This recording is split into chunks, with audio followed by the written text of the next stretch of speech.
দেয় কে? সবকিছু দেয়ার মালিক কে? বৃষ্টি দেয় কে? মেঘ দেয় কে? বিশ্বনবীর দোয়ার বরকতে বৃষ্টি নামলো। শুক্রবার বৃষ্টি, শনিবার বৃষ্টি, রবি সোম মঙ্গল বুধ বৃহস্পতি শুক্র, এর পরের শুক্রবার পর্যন্ত টানা বৃষ্টি হলো। কারণ দোয়ার বৃষ্টির দোয়া করছে, বৃষ্টি বন্ধ আর দোয়া তো করে নাই, চলতেছে। আল্লাহ কইছে নবী চাইছেন দিতেছি, না করলে থামামু। সুবহানাল্লাহ কইবেন না? বৃষ্টি হইতে হইতে মদিনায় বন্যা, মরুভূমির দেশ, কি পরিমাণে হেভি রেইনফল হলে মরুতে বন্যা হয়। সুবহানাল্লাহ পড়বেন না? আবার বিশ্বনবী পরের জুমাবারে খুতবা দিচ্ছেন, ওই সাহাবী এসে হাজির, এসে বলে, ও নবী আর বৃষ্টির দরকার নাই। যে বৃষ্টির দোয়া করতে বলেছিল সে এসে বলি আর কিসের দরকার নাই? চিল্লায় বলেন কিসের দরকার নাই? ও নবী আর বৃষ্টির দরকার নাই, এবার বৃষ্টি বন্ধের দোয়া করেন। বিশ্বনবী আবার হাত তুলে বললেন, আল্লাহুম্মা হাওয়ালাইনা ওয়ালা আলাইনা, মানে আল্লাহ আপনি বৃষ্টি দেন, তবে এই এলাকায় না, ডানে বায়ে সামনে পেছনে চারদিকে দেন। সাহাবীরা মসজিদ থেকে বের হয়ে দেখে মদিনার চারদিকে এরকম গোল একটা চাকতি, এই চাকতি দিয়ে নীল আকাশ দেখা যায়, আর ডানে বায়ে সামনে পেছনে প্রচন্ড ঝড় ঝন্ডার বৃষ্টি। মদিনার আকাশে এক ফোঁটাও বৃষ্টি নাই। চিল্লা এখন সুবহানাল্লাহ। এগুলো হচ্ছে বিশ্বনবীর খুতবার বরকত। 500টা খুতবা দিয়েছেন, এজন্য খতিব সাহেবরা ভালো করে খুতবা দেওয়ার দরকার আছে না নাই?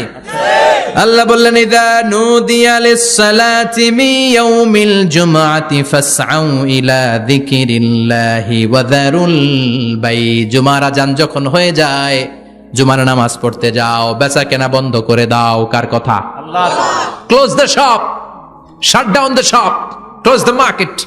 মার্কেট বন্ধ, দোকানের শাটার নামাও, ক্যাশ বক্সে তালা ঝুলাও, ব্যবসা প্রতিষ্ঠান মার্কেট সবগুলো বন্ধ করে একজনের জিকিরের দিকে ছোটবা। তিনি কে? আল্লাহ। অল্প 1-1.5 ঘন্টার জন্য যদি ব্যবসা বন্ধ রাখেন, পরে যখন আবার দোকান খুলবেন জুমার বরকতে ব্যবসা বাড়িয়ে দিতে পারে কে? এরপর আল্লাহ বললেন, ফাইদা কুদিয়াতিস সালাতু ফান্তাশিরু ফিল আরদি ওয়াবতাগু মিন ফাদলিল্লাহ ওয়াযকুরুল্লাহা কাসীরান লাআল্লাকুম তুফলিহুন। যখন নামাজ শেষ হয়ে যায়, ফাইদা কুদিয়াতিস সালাতু ফান্তাশিরু ফিল আরদ, জুমার নামাজ যখন শেষ হয়ে যায়, জামাতের নামাজগুলো যখন শেষ হয়ে যায়, ফান্তাশিরু ফিল আরদ, জমিনে ছড়িয়ে যাও, ওয়াবতাগু মিন ফাদলিল্লাহ, আল্লাহর কাছ থেকে ফদল তালাশ করো, মানে রিজিক তালাশ করো। কার কথা? আল্লাহ। নামাজ শেষ মসজিদে থাকবেন? কই যাবেন? কথা কোন, জোরে কোন। নামাজের সময় ঢুকবেন কই? নামাজ শেষে যাইবেন কই? আবার বলেন, আজান হলে ঢুকবেন কই? আজান শেষ, নামাজ শেষ, যাবেন কই?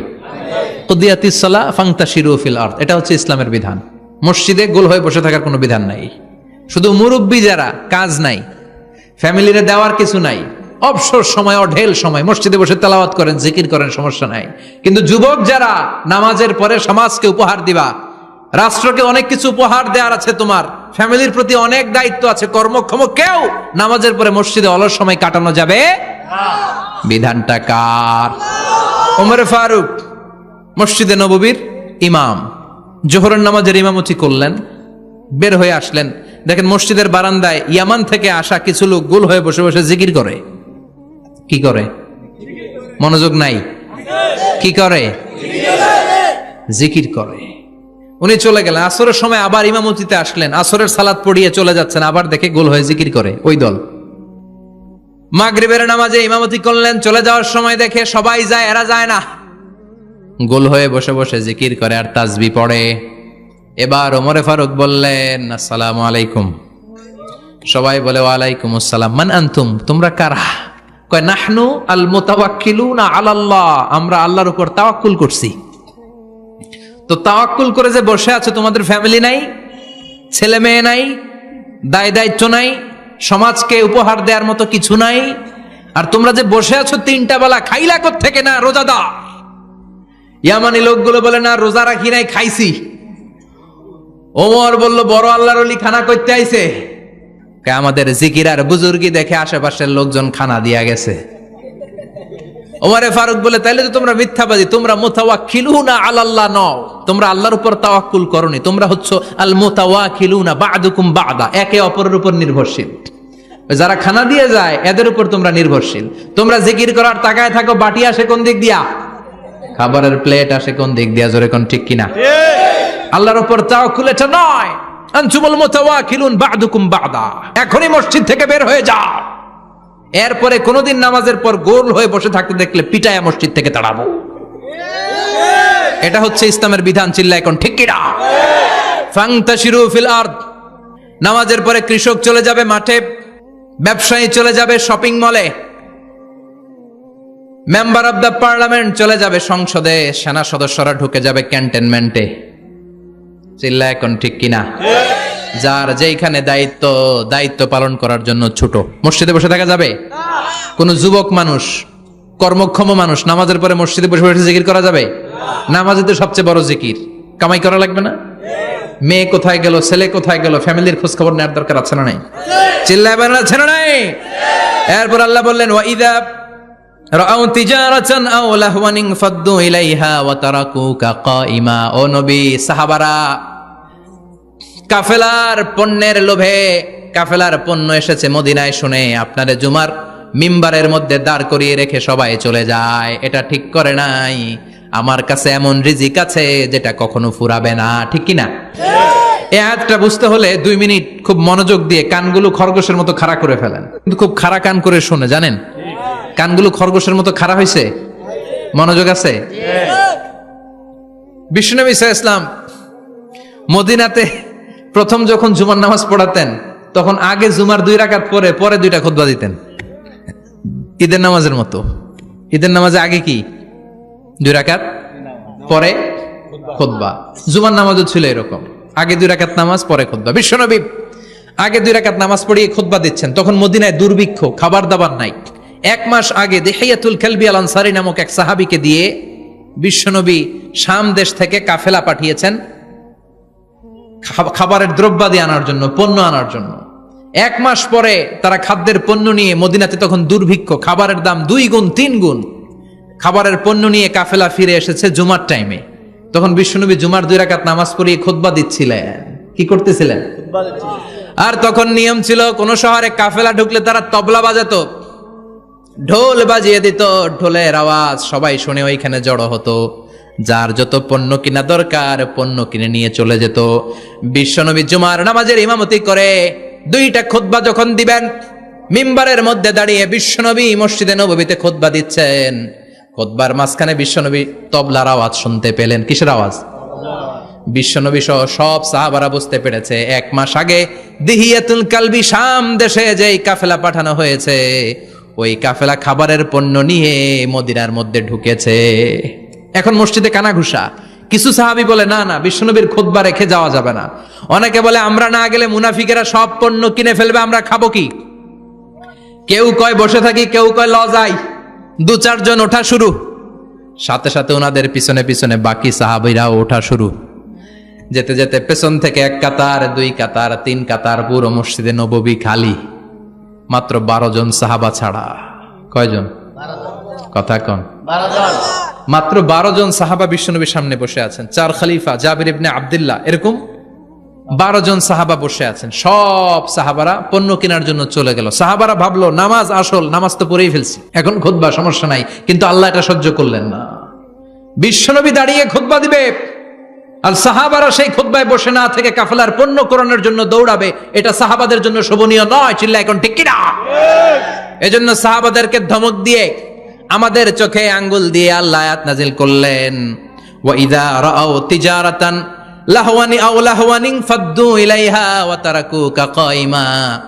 ও নবী, আপনার সাহাবারা দুনিয়ার পণ্য সামগ্রী দেখে আপনাকে জুমার মিম্বারের মধ্যে দাঁড়িয়ে রেখে তারা চলে যায়। কুল মা ইনদাল্লাহি খায়রুম মিনাল লাহবি ওয়া মিনাত তিজারা।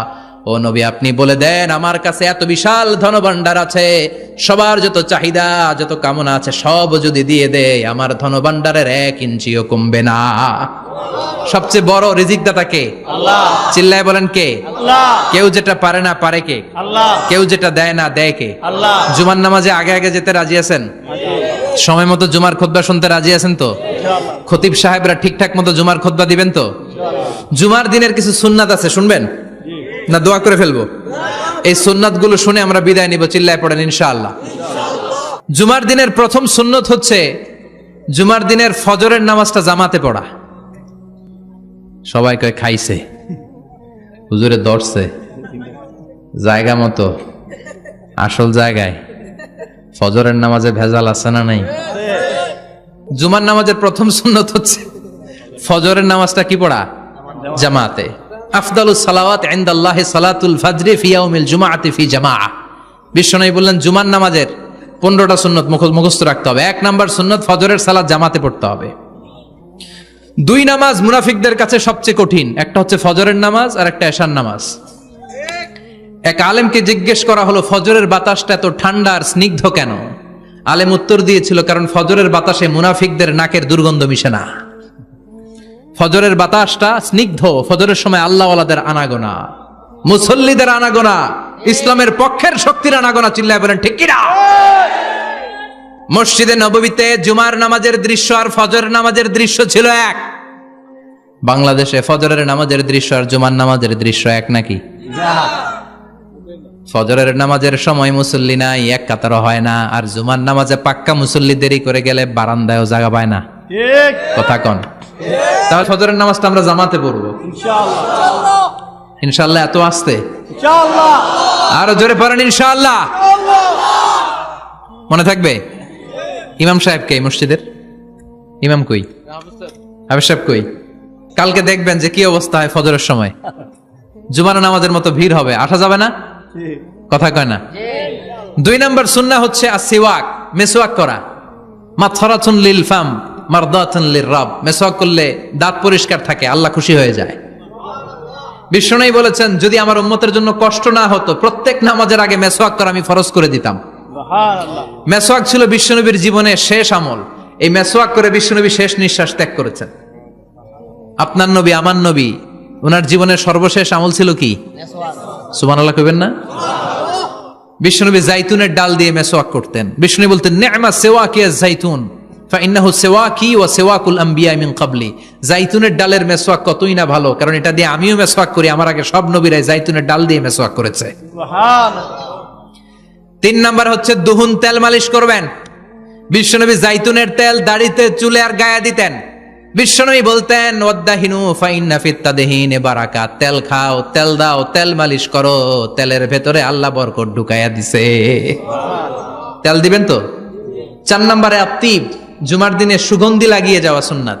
লাগাবেন? লাগাতে রাজি আছেন? বিশ্বনবী বলতেন এই দুনিয়ার 3টা জিনিস আমার কাছে সবচাইতে প্রিয়। হুব্বিবা ইলাইয়া মিন দুনিয়াকুম সালাস। 1 হচ্ছে আন-নিসা, নারীদেরকে আমি পছন্দ করি। 2 হচ্ছে আত্তিব, সুগন্ধি লাগাতে আমি পছন্দ করি। বিশ্বনবীর কেউ সুগন্ধি হাদিয়া দিছে, বিশ্বনবী নেয় নাই, এরকম কোন ঘটনা ঘটে নাই। আল্লাহু আকবার। 3 নম্বরে কুররাতু আইনি ফিস সালাহ। নামাজের মধ্যে যখন আমি দাঁড়িয়ে যাই আমার চক্ষুটারে ঠান্ডা করে দেয় কে? আবার বিশ্বনবী বলতেন আরবাউন মিন সুনানিল মুরসালিন। 4টা সুন্নাত সব নবীদের সুন্নাত। 1 নম্বরে আল হায়া মানে লজ্জা। আরেক বর্ণনা এসেছে আল খিতান মানে সুন্নাতে খাতনা, এটা সব নবীদের ছিল। আর সেওয়াক, সব নবীরা মেসওয়াক করেছেন। আত্তিব, সব নবীরা আতর লাগিয়েছেন। আর নিকাহ, সব নবীরা বিয়েও করেছেন। চিল্লায় পড়েন আল্লাহু আকবার। 5 নম্বর সুন্নাহ হলো আল লিবাস আহসানা সিয়াব, সুন্দর জামা পরা। নট নেসেসারি যে নতুন জামা হতে হবে, পুরাতন জামাও ধুয়ে আয়রন করে পরলে একটা সৌন্দর্য আছে না নাই? ইন্নাল্লাহা জামিল ওয়া ইউহিব্বুল জামাল। আল্লাহ নিজে সুন্দর, সৌন্দর্যকে আল্লাহ পছন্দ করেন। পৃথিবীতে সবচেয়ে সুন্দর কে? ইন্নাল্লাহা ইউহিব্বু আইয়ারা আসারা নি'মাতিহি আলা আবদিহি। আল্লাহ তার বান্দার উপর তার নেয়ামতের ছিটেফোঁটা দেখতে চান। আপনি যদি ধনী হন, দামি জামা পরবেন, সুন্দর জামা পরবেন। অনেকে আছে অনেক ধনী, কিপটুসের মতো সিরা জামা পরে, আছে না নাই? আপনি ধনী মানুষ, আপনি সিরা জামা পরছেন কেন? আপনার যে সম্পদ আছে এটার বহিঃপ্রকাশ আল্লাহ দেখতে পছন্দ করে। আপনাকে যে আল্লাহ কি নাজ নেয়ামত দিয়েছে, অহংকার ছাড়া স্বাভাবিক বহিঃপ্রকাশটা আল্লাহ দেখতে পছন্দ করে। কোন সুবহানাল্লাহ। এরপরে 6 নাম্বার হলো ইকসারুস সালাহ আলান নবী, বিশ্বনবীর উপর বেশি বেশি দুরূদ পড়া। বিশ্বনবী বলতেন জুমার দিন শ্রেষ্ঠ দিন, এই দিন আমার উপর বেশি বেশি দুরূদ পড়ো। ফাইন্না সালাতাকুম মা'রুদাতুন আলাইয়া, কেননা তোমরা যে আমার উপর দুরূদ পড়ো, আমি মরে যাওয়ার পরে এই দুরূদগুলো কে পাঠিয়েছে তার নাম, তার বাবার নাম সহ ফেরেশতারা আমার কবরে দিয়ে আসে। সুবহানাল্লাহ। সাহাবারা বললেন ইয়া রাসূলুল্লাহ কাইফা সালাতুনা মা'রুদাতুন আলাইক, আপনি মরে যাওয়ার পরে আমাদের দুরুদ কেমন করে আপনি দেখবেন, ওয়াকাদ আরিমতা, আপনি তো পচে গলে মাটির সাথে মিশে যাবেন।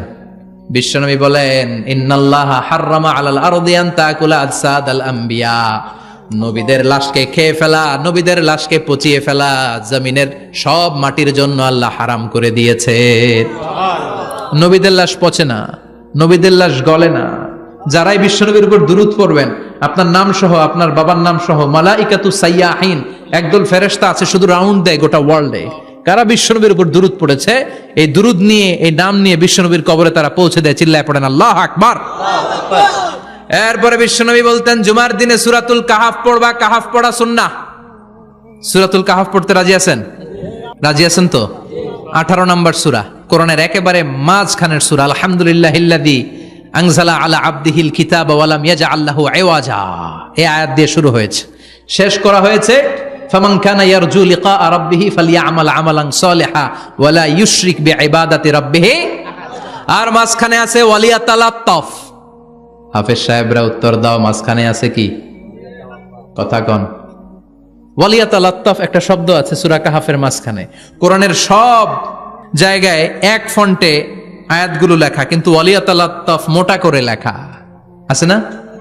ডবল ফন্টে লেখা, মোটা, কারণ এটা কোরআনের একেবারে মাঝখানে অবস্থিত এই শব্দটা ওয়ালিয়াতালাত্তাফ। এর আগে যত শব্দ, এর পরে তত শব্দ, এর আগে যত কোরআনের অক্ষর, এর পরে তত অক্ষর। সুবহানাল্লাহ বাড়িতে গিয়া বিশ্বনবী বললেন, সূরাতুল কাহাফ যে তেলাওয়াত করবে ইয়াকুনু লাহু নূর, এই সূরাতুল কাহাফ কিয়ামতের দিন তার সামনে বিশাল একটা আলো হয়ে আসবে। এই আলো দিয়ে পুলসিরাত পার হয়ে ওই বান্দা জান্নাতের ভেতরে ঢুকে যাবে। আবার বিশ্বনবী বলেন, যারা সূরাতুল কাহাফের প্রথম 10 আয়াত তেলাওয়াত করবে জুমার দিন, শেষের 10 আয়াত যারা জুমার দিন তেলাওয়াত করবে, দাজ্জালের ফিতনা থেকে তাদেরকে মুক্ত রাখবে কে? সুবহানাল্লাহ পড়বেন না? সূরাতুল কাহাফ দিয়ে সকাল শুরু করতে রাজি আছেন? সবাই রাজি? এরপর আত-তাবকির ইলাল মসজিদ, মসজিদে আগে আগে যাওয়া সুন্নাত। আগে যিনি যাবে উনি কি পাবে? তারপরে গরু, তারপরে বকরি, তারপরে মুরগি, মুরগির পরে ডিম না আন্ডা? আন্ডা। আল মাশিউ আলাল ইকদাম, বিশ্বনবী বললেন হেঁটে হেঁটে জুমার নামাজে যাওয়া সুন্নাহ। রিকশা, হুন্ডা, সাইকেল, সিএনজি দিয়ে গেলেও হবে, কিন্তু হেঁটে হেঁটে গেলে সওয়াব বেশি না কম? প্রতি কদমে কদমে আমলনামায় সওয়াব দিয়ে দিবে কে? এরপরে বিশ্বনবী বললেন, আদামু তাখাত্তি রিকাবান নাস, মানুষের ঘাড় ডিঙ্গিয়ে সামনে না যাওয়া সুন্নাহ। অনেকে জুমার দিন আসে, সবার শেষে বসতে চায় সামনে, এরকম ডাকাইত আছে না নাই? বিশ্বনবী জুমার খুতবা দিচ্ছেন, হঠাৎ এক সাহাবী সব সাহাবীর ঘাড় ডিঙ্গিয়ে ডিঙ্গিয়ে সামনে আসতেছে বুলেটের মতো। বিশ্বনবী বললেন, থামো, এজেলেস, বসো মিয়া। ফাকাদ আযাইতা ওয়া আনাইতা, আসছো দেরি করে, আবার মুসল্লিদেরকে কষ্ট দিচ্ছ। যেখানে জায়গা পাবেন ওইখানে বসবেন। মানুষের ঘাড় ডিঙ্গিয়ে সামনের কাতারে যাওয়া এটা ঠিক না। এজন্য জুমার দিন আগে আগে আসার চেষ্টা করবেন। রাজি আছেন তো? এরপরে বিশ্বনবী বললেন, দুখুলুল মসজিদে রাকাতাইন, জুমার নামাজের দিন মসজিদে ঢোকার পরে 2 রাকাত পড়া সুন্নাত। কয় রাকাত? 2। রাজি আছেন? কবলাল জুমা বাদাল জুমা, অনেকে প্রশ্ন করে, বাদাল জুমা 4 রাকাত, মসজিদে পড়লে 4, ঘরে পড়লে 2। কিন্তু কবলাল জুমা সুনির্ধারিত নয়, অনির্ধারিত। মা কদ খুদ্দিরা লাক, যত আপনার তৌফিকে কুলায় 2 রাকাত করে করে 2, 4, 6 ইমাম সাহেব খুতবা দেওয়ার আগ পর্যন্ত। আপনি যদি আধা ঘন্টা আগে যান, আপনি 10 রাকাত পড়তে পারবেন। চিল্লায় বলেন ঠিক কিনা? এরপরে বিশ্বনবী বললেন, ইনসাত, চুপ থেকে খুতবা শুনবা। জুমার খুতবার সময় কথা বলা যাবে নাকি? কথা কন। বিশ্বনবী বললেন, তোমার সামনে কেউ কথা বলতেছে, তুমি যদি বলো চুপ করো, এটাও তুমি খারাপ কাজ করছো। চুপ করো তোমার কইতে কইছে কে? চুপ করো বলে তুমি আরেকটা বেজাল লাগাইছো। চিল্লায় বলেন ঠিক কিনা? তাহলে জুমার নামাজে কথা বলা যাবে না। কেউ কথা বললে চুপ করো, এই কথাটাও বলতে বিশ্বনবী নিষেধ করেছেন। চিল্লায় বলেন ঠিক কিনা?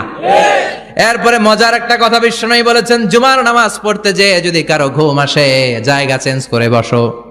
জুমার নামাজ পড়তে যাইয়া ঘুমান না, এরকম কে কে আছেন আল্লাহর ওলি? হাত তোলেন। হাত তুলতে পারবেন? আমিও তুলতে পারবো না, আমি কত ঘুমাইছি। জুমার খুতবা শুনতে গেলে ঘুমাস, কারণ রহমত নাজিল করে কে? আল্লাহ। পুরো মসজিদের ডানে বায়ে রহমতে ঠাসা, খালি ঘুম আর ঘুম। আছে না নাই? ঘুম আসলে কি করবেন? উঠে যাবেন, উঠে জায়গা চেঞ্জ করবেন, পানির ঝাপটা দিবেন, ঘুম দূর করে দিবে কে? এরপরে বিশ্বনবী বললেন, জুমার দিন দোয়া করলে কবুল হয়। এমন একটা সময় আছে জুমার দিনে, ওই সময়ে যদি বান্দা আল্লাহর কাছে কিছু চায়, সেটা না দিয়ে খালি হাতে আল্লাহ বান্দারে